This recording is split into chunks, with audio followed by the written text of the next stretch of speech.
Sejak 2 pekan terakhir, hama burung kembali menyerang tanaman padi di lahan persawahan milik petani yang ada di Kelurahan Eka Marga, Kecamatan Lubuk Linggau Selatan 2, Kota Lubuk Linggau.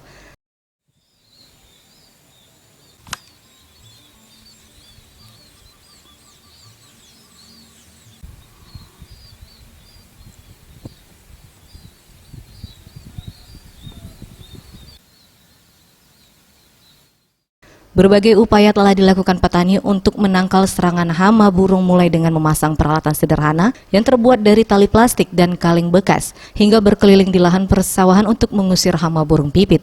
Namun usaha ini pun tetap saja tidak dapat menahan serangan ratusan hama burung pipit yang memakan buah padi berumur 3 bulan tersebut. Padahal tanaman padi ini tinggal menunggu hari memasuki musim panen.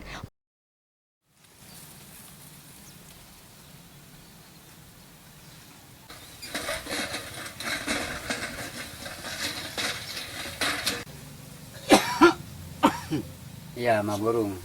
Sudah hampir setengah bulan ya. Yang baru keluar, sudah itu mau ngisi, ya sekitar 10 hektaran lah. Ya pasrah lah, kalau pemerintah ada bantuan ya dibantu. Para petani mengaku pasrah dengan kondisi ini dan berharap terhindar dari ancaman gagal panen. Tim Liputan Sriwijaya TV.